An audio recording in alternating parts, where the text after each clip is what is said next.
प्रिय तुकाराम मुंडे सर, पिढ्यानपिढ्या घरात जेवताना लोक आधी देवाचं नाव घेतात, पण आजकाल हॉटेलमध्ये जेवताना लोक आधी तुमचं नाव घेतात.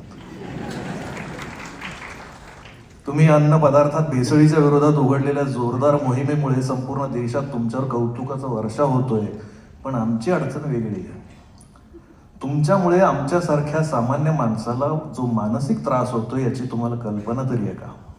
अहो, आमचं अर्ध आयुष्य हॉटेल किंवा रस्त्यावर वडापाव, पाणीपुरी, भेळ खात आलोय आम्ही, आणि अचानक एक दिवस तुमच्यामुळे लक्षात येतं की तिथं झुरळ होते, भेसळ होती, पनीर डुप्लिकेट होतं. अहो, अज्ञानातल्या सुखात जगत होतो आम्ही, आणि आता तुम्ही एवढ्या वर्षांनी आम्हाला जागं करताय. हे म्हणजे सोयाबीन समजून जेवण करणाऱ्या माणसाला, शाकाहारी माणसाला हात धुताना कसं वाटलं चिकन म्हणण्यासारखं आहे. आमचा मित्र म्हणाला की खरं तर सध्याच्या काळात कॉक्रोचचा राग धर्मेंद्र प्रधान यांना यायला पाहिजे, पण प्रधानांपेक्षा मुंडेच जास्त चिडतात कॉक्रोच बघून. अर्थात तुम्ही हॉटेलमधल्या खऱ्याखुऱ्या कॉक्रोचला बघून चिडता, हे बरं आहे, आणि त्यासाठी लोकांनी तुमचे मनातून आभार मानले. उशिरा का होईना सावध केल्याबद्दल आभार.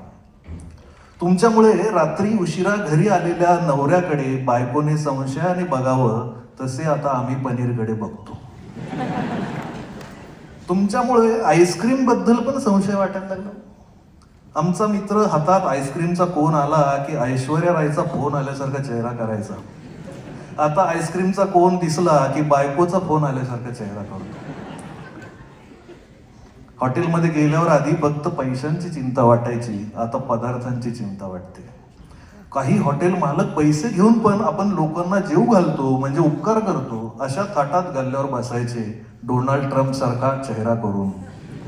आता अचानक ते इटलीच्या मेलोनीबाई सारखे प्रेमळ दिसायला.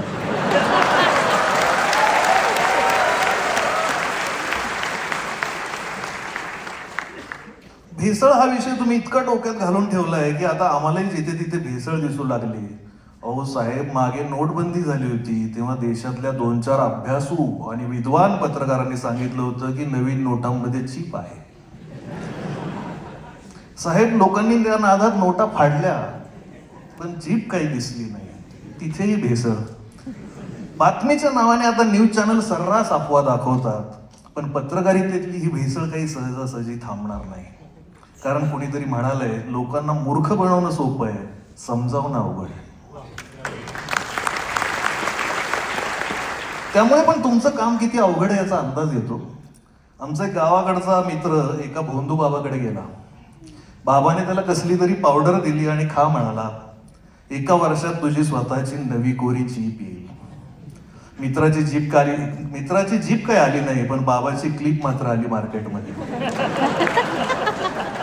मित्र आता व्हॉट्सअप ग्रुपवर लोकांना मेसेज पाठवतो, निदान मला क्लिप तरी पाठवा. भेसळ अन्नात होते तेव्हा तिच्यावर वचक ठेवता येतो, मेंदूत भेसळ होते तेव्हा मात्र परिस्थिती अवघड असते. तुमच्याबद्दल एक जण सांगत होता, आजकाल तुकाराम मुंडे ट्रेंडिंग आहेत. मी माझ्या पोस्ट तुकाराम मुंडे हॅशटॅग वापरून टाकतो. काही लोकांसाठी तुमचा त्याग महत्वाचा आहे, काही लोकांसाठी तुमचा हॅशटॅग महत्वाचा आहे. असो, पूर्वी लहान मुलांना फुकट चॉकलेट देऊन पळवून नेणारी टोळी होती. आता मोठमोठ्या माणसांना चॉकलेट, बर्गर, फ्रेंच फ्राईज अशा गोष्टी विकत घ्यायला लावून बरबादीकडे वळवणारी टोळी प्रत्येक चौकात आहे. पण आजही तुम्ही बघा, पाणी जास्त आहे म्हणून गावाकडच्या लोकांनी दूध रस्त्यावर टाकून दिलं. पण तुम्हाला एकदा तरी दारू रस्त्यावर ओतून दिलेले हरामखोर व्यापारी दिसले? तुम्हाला एकदा तरी गुटखा फेकून दिलेले नालायक शेठ दिसले? शेतीत कर्ज झालं म्हणून आत्महत्या करणारा शेतकरी आणि व्यापारात देशाला गंडा लावून परदेशात पळून जाणारे व्यापारी, लहान पोरांच्या खाण्यात रंगाची भेसळ करणारे लोक कधीच या देशाच्या तिरंग्याचे होऊ शकत नाहीत.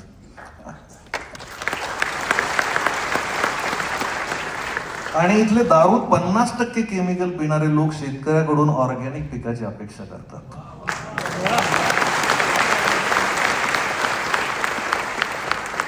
शहरात टोमॅटो केचप सडलेला चालतो, पण भाजीवाल्याकडे वांग किडलेलं चालत नाही. या लोकांना कसं सांगणार? जे अस्सल आहे ते ओबडधोबडच असणार. जे संघर्षातून तुकाराम मुंडे होतो तो कठोरच वाटणार. कारण जे जे ऑर्गॅनिक आहे ते असंच. एकाच आकारात मिळणारी नाजूक आणि सुंदर फळं मालकाने केमिकलचं इंजेक्शन दिलेली असतात. तुकाराम मुंडे यांच्यासारखं गावरान बीज आपले संस्काराचे आणि मातीचे मूळ गुण सोडत नाही. ते नाठाळाच्या माथी हाणू काठी असंच म्हणणार, कायम म्हणणार. मुंडे साहेब लहानपणी शेती